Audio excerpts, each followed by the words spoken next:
മുതിർന്ന സിപിഎം നേതാവും മുൻ മന്ത്രിയുമായ പാലോളി മുഹമ്മദ് കുട്ടി കരിമ്പുഴ ഗ്രാമപഞ്ചായത്തിലെ 2-ാം വാർഡിൽ പ്ലാക്കോടം എ.എം.എൽ.പി. സ്കൂൾ കുലിക്കിലിയാടിൽ 1-ാം ബൂത്തിൽ വോട്ട് ചെയ്തു.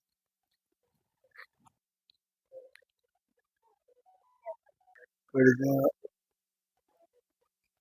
8-9 കൊല്ലമായി നടക്കുന്ന മാറ്റങ്ങൾ മനസ്സിലാക്കിയിട്ടുള്ള വോട്ടർമാർ അവരുടെ ഭാവിയെ സംബന്ധിച്ച് നല്ല ധാരണയുള്ള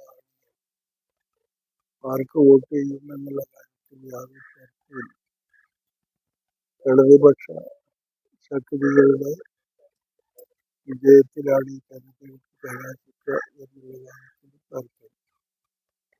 സ്ത്രീ നേരിടുന്ന പ്രശ്നം എന്ന് പറഞ്ഞാൽ ഇന്ത്യ രാജ്യത്തിന്റെ പൊതുസ്ഥിതി നോക്കിയിട്ടുണ്ടെങ്കിൽ കേരളം വളരെ ഭേദപ്പെട്ടു നിൽക്കുന്നു. ഒറ്റപ്പെട്ട സംഭവങ്ങൾ കേരളത്തിലുണ്ട്. പക്ഷേ വളരെ നിർഭാഗ്യകരമായ സ്ഥിതി അതിനെ ന്യായീകരിക്കുന്ന രാഷ്ട്രീയക്കാരും നമ്മളുടെ കൂട്ടത്തിലുണ്ട്